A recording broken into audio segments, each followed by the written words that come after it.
Fala aí, povo de Deus, graça e paz do Senhor Jesus seja sobre a sua vida. Hoje nós estamos aí mais uma vez no nosso Amar Pod, o podcast da Igreja Amar.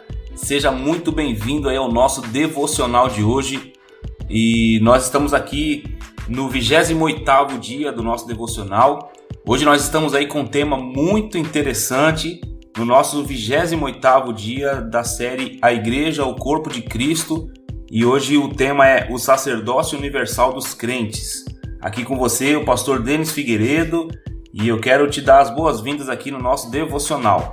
Vamos lá, o texto que eu quero ler está em 1 Pedro, capítulo 2, versículo 5, que diz o seguinte: Também vós mesmos, como pedras que vivem, sois edificados casa espiritual, para serdes sacerdócio santo, a fim de oferecerdes sacrifícios espirituais agradáveis a Deus por intermédio de Jesus Cristo. E o outro texto, 1 Pedro 2, versículo 9, que é na verdade uma sequência aqui, diz o seguinte: Vós, porém, sois raça eleita, sacerdócio real, nação santa, povo de propriedade exclusiva de Deus, a fim de proclamardes a virtude daquele que vos chamou das trevas para a sua maravilhosa luz. 1 Pedro 2,9. Meus irmãos, todo cristão ele é um sacerdote.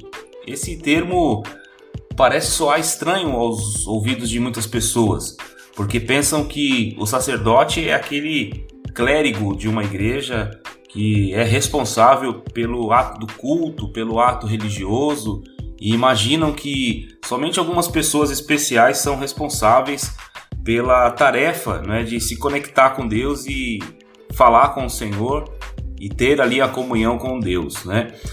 O sacerdote, na verdade, ele funciona como um intermediário, né, entre Deus e os homens. E essa figura do sacerdote, ela está lá no Antigo Testamento. Todo o Antigo Testamento trabalha muito claramente essa figura do sacerdote. Quando um cristão ora, por exemplo, evangeliza, aconselha ou edifica uma pessoa, está exercendo a sua função sacerdotal.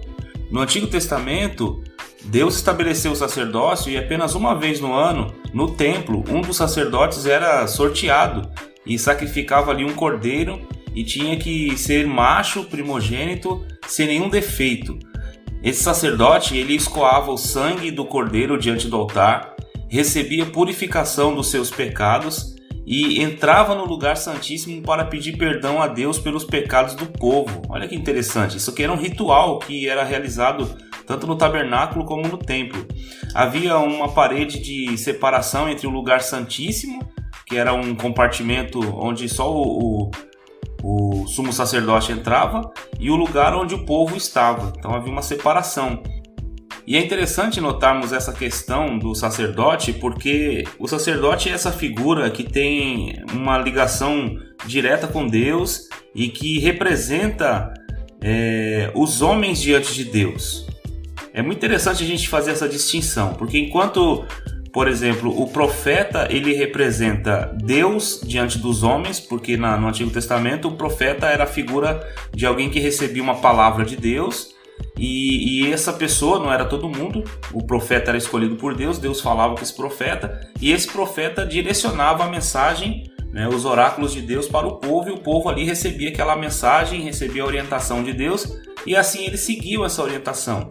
Alguns profetas escreveram livros da Bíblia, outros não, mas eles pregaram e anunciaram aquilo que Deus queria que eles falassem. Então eles representavam Deus para o povo. E existe a figura do sacerdote, que é a que nós estamos falando aqui. O sacerdote já é o contrário, ele representa o homem diante de Deus.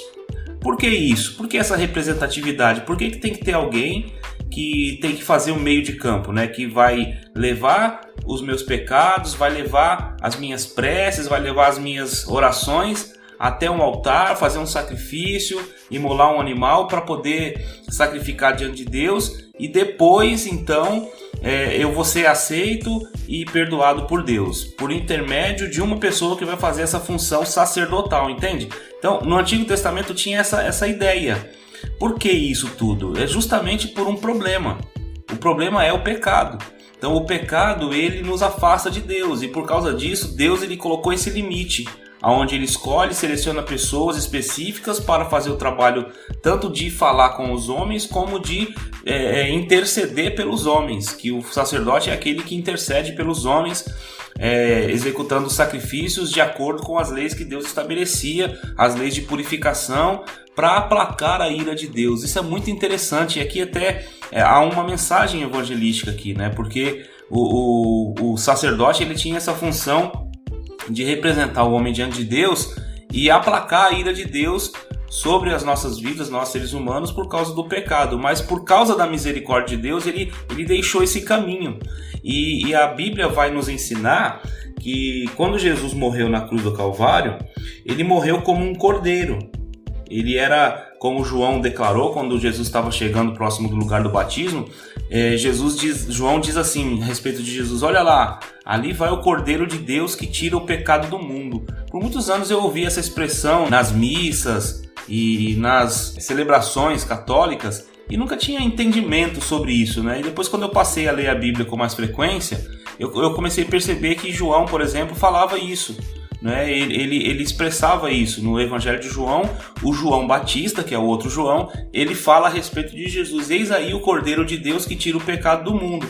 Porque o Senhor Jesus, ele é o Cordeiro de Deus que tira o pecado do mundo? Porque Jesus está ali representando a figura daqueles animais que estavam no Antigo Testamento, fazendo essa propiciação, fazendo esse meio campo aí entre Deus e os homens, para que esses homens pudessem ser perdoados. Então era levado até o altar um animal macho, sem defeito, até 1 ano de idade. Esse animal ele era sacrificado, derramava o sangue dele, o sangue depois era aspergido sobre o povo, e ali eles obtinham, dentro desse ritual, o perdão dos pecados dele por um tempo, né? E esse sacrifício ele era feito de ano em ano e assim seguia.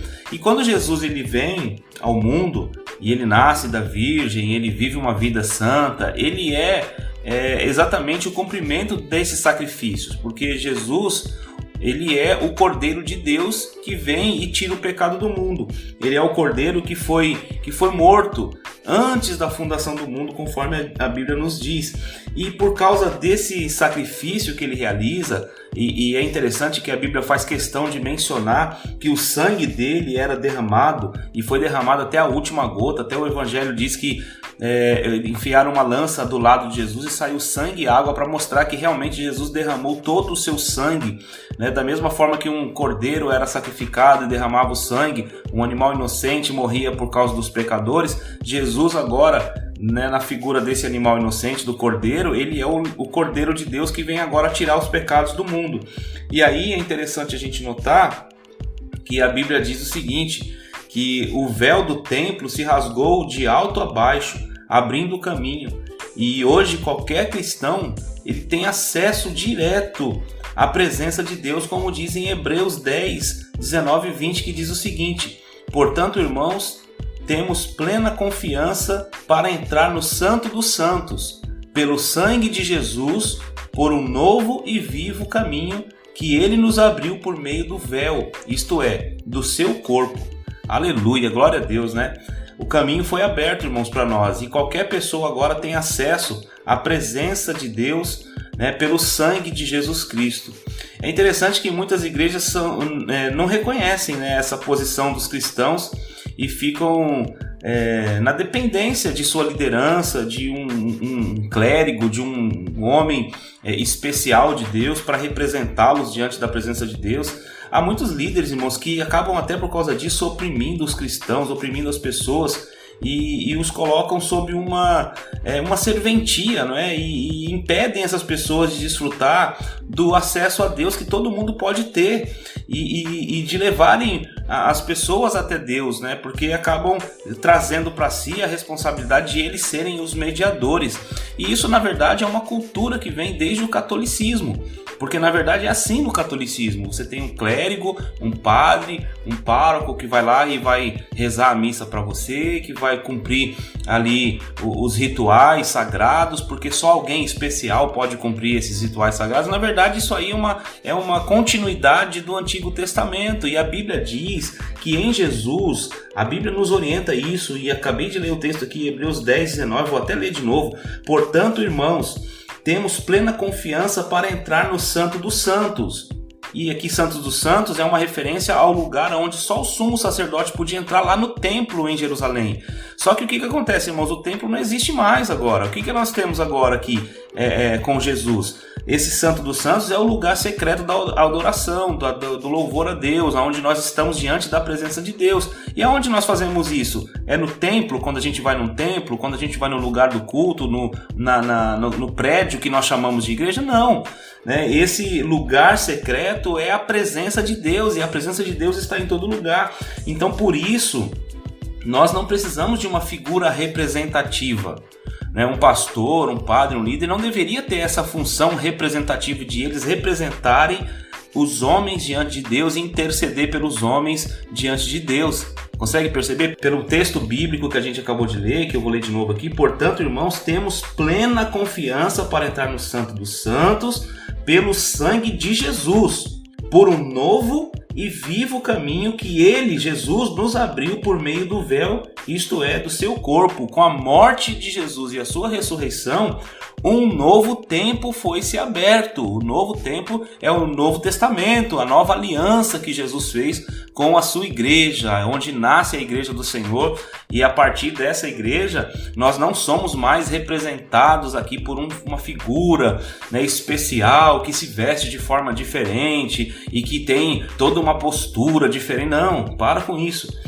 Por quê? Porque nós não precisamos dessa figura para nos achegar diante de Deus. Não existe um lugar especial para a gente ir até aquele lugar e adorar o Senhor. Não. Todos os lugares e todo tempo e qualquer um de nós pode se achegar diante de Deus. E essa é uma doutrina resgatada por Martinho Lutero na Reforma, que é conhecida como o sacerdócio universal dos crentes. Então entenda isso, irmãos. Algumas pessoas têm distorcido o conceito de autoridade espiritual, levando as pessoas da igreja, os liderados, a uma dependência exagerada deles, impedindo-os de executar as mínimas coisas, sabe? Até mesmo seus dons espirituais, e exercer seus próprios ministérios dentro de uma determinada igreja. Cada crente é um ministro diante de Deus, cada um tem uma função na unção do Espírito Santo de Deus para realizar na obra do Senhor. Veja bem, nós estamos falando aqui que todos podem se achegar diante de Deus. Essa é a doutrina da palavra de Deus, que todos os cristãos, eles têm autoridade para chegar diante de Deus. Então você não depende da oração do pastor, para ele orar pela sua casa, para ele orar pela sua família, do padre, para você confessar seus pecados, para ele perdoar os seus pecados e absolver você da ira de Deus. Meu Deus do céu, para com isso. O Antigo Testamento já se cumpriu em Jesus. Essas coisas do Antigo Testamento, elas se cumpriram em Jesus. O Antigo Testamento é a palavra de Deus, a gente reconhece ela como palavra de Deus e segue os seus preceitos morais. Mas as doutrinas que nós seguimos hoje são as doutrinas do Novo Testamento, da nova aliança em Jesus Cristo, por causa da sua morte e do seu sangue. Então veja bem, meus irmãos, é tempo de nós resgatarmos essa doutrina tão especial e tão maravilhosa que por muito tempo tem sido escondida, como uma riqueza de Deus que tem sido escondida, são tesouros de Deus que está oculto aos olhos de muitos cristãos aí que estão vivendo uma vida de dependência espiritual, não conseguem orar, não conseguem ler a Bíblia, se acham inferiores, se acham menores do que pastores, do que líderes, porque esses pastores são muito ungidos, são homens especiais, e até por uma questão cultural, nós viemos de uma cultura que era assim. E aí o que acontece? A gente acredita nessa fábula de que algumas pessoas são muito especiais e elas podem orar e Deus vai ouvir elas e nós não vai ouvir, sabe? Coisa muito absurda, que não tem nenhuma base bíblica doutrinária da palavra de Deus. Todos nós temos igual acesso ao trono da graça de Deus, e eu quero convidar você nesse momento a aproveitar esse tempo aqui de devocional. Talvez Deus esteja agora mesmo tirando dos seus olhos uma escama e te libertando para que você possa entender que você pode sim glorificar a Deus na sua casa, exaltar o nome do Senhor. Você não precisa de um líder para levar você a patamares maiores. Não, a liderança da igreja foi nos dada para a condução do corpo de Cristo aqui na terra, das pessoas, no sentido de conduzir, orientar, ministrar, abençoar. Mas nós não somos superiores às pessoas porque somos pastores, porque fizemos 4 anos de teologia, sabe? Para com isso. Nós somos iguais a vocês, somos ovelhas também, precisamos, né, de cuidado, somos pecadores, somos limitados. Para com essa figura de que o padre, o pastor, os homens de Deus são santos, né, 100% santos, não pecam, não erram nas palavras, não cometem erros. Para com isso. Nós estamos aqui, precisamos resgatar essa doutrina e dizer: todos nós somos instrumentos de Deus para abençoar a vida dos outros. Todos nós temos a responsabilidade de evangelizar, todos nós temos a responsabilidade de estar em missão, de pregar o evangelho, de anunciar boas novas, de adorar o Senhor, de discipular pessoas. Todos nós temos a possibilidade de pôr as mãos na massa, né, e trabalhar para o reino de Deus, erguer as mãos aí e adorar o Senhor com todo o coração. Então, meu irmão, eu quero orar com você aqui, aproveitar esse momento de devocional e buscarmos ao Senhor aqui para que Ele abra os nossos olhos, para que a gente não fique escravo de nenhum líder, de nenhum homem pecador, comedor de feijão igual eu e você, porque muitas pessoas se utilizam dessas doutrinas humanas aí para prejudicar a vida espiritual de pessoas, para punirem pessoas, é só Jesus na causa. Vamos orar. Pai, nós te louvamos, ó Deus, e agradecemos a Ti por essa oportunidade que o Senhor tem nos dado nesse dia de refletir sobre esse tema tão importante. A Tua palavra nos ensina aqui que essa é uma das funções da igreja também. Nós vimos na semana toda aqui as funções da igreja, que é evangelizar, que é adorar o Senhor, que é viver o discipulado, que é buscar o crescimento espiritual. Senhor, tantas doutrinas importantes temos aprendido aqui sobre as funções da igreja, e hoje nós aprendemos que como igreja, porque a igreja não é o lugar, mas a igreja são as pessoas que se reúnem em torno de Cristo para adorá-lo, servi-lo, glorificá-lo, Senhor. E nesse momento, Pai, nós queremos te pedir que o Senhor nos ajude e abra nossa mente para que possamos tão somente, Senhor, viver a nossa vida com toda a autenticidade que ela deve ser vivida, Senhor Deus, uma vida de adoração, de louvor a Ti. Senhor, nós somos aqui, Senhor Deus, dependentes da Tua graça, da Tua presença. Abre os olhos dos meus irmãos que por algum motivo talvez estejam aí aprisionados a um jugo de uma liderança ditadora, de uma liderança que impõe medo, de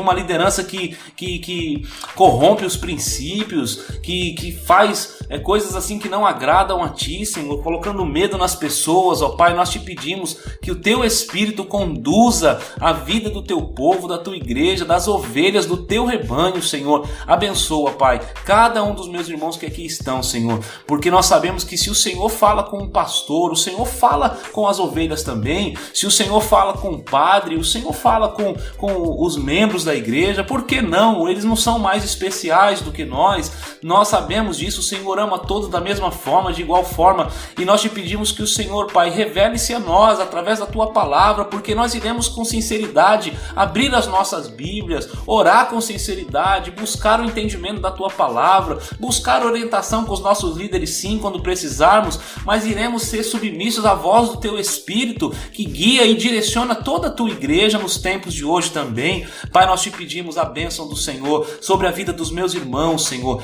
Quebra todo jugo de opressão maligna que muitas vezes existe, até mesmo dentro de igrejas, ó Pai.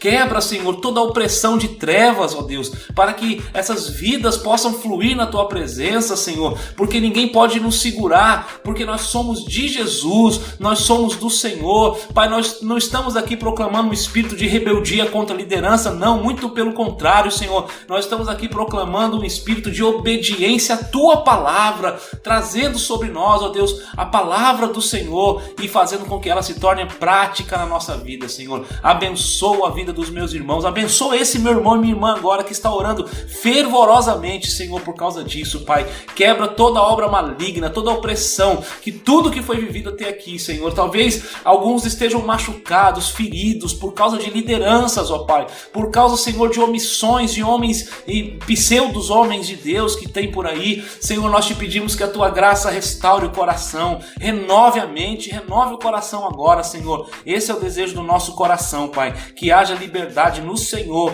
para que vidas sejam abençoadas pelo Senhor, Deus. Eu oro para que pastores e líderes ensinem, Senhor, que cada cristão é um ministro de Deus e servo do Senhor. Eu oro para que cada cristão atue como sacerdote diante do Senhor, oferecendo sacrifícios vivos a Ti, santos e agradáveis, que são um culto racional a Deus, como diz a tua palavra. Eu oro para que um grande crescimento numérico e espiritual alcance a igreja do Senhor por meio disso, Senhor. Ó Deus, o que seria da igreja se todo crente saísse por aí pregando o evangelho e vivendo a palavra de Deus de forma fervorosa, Pai.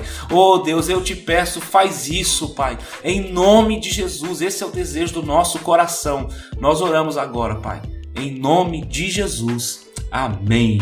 Que Deus te abençoe, meu irmão. Que Deus te abençoe. Fique na paz do Senhor. Nós ficamos por aqui. Até amanhã, se Deus quiser.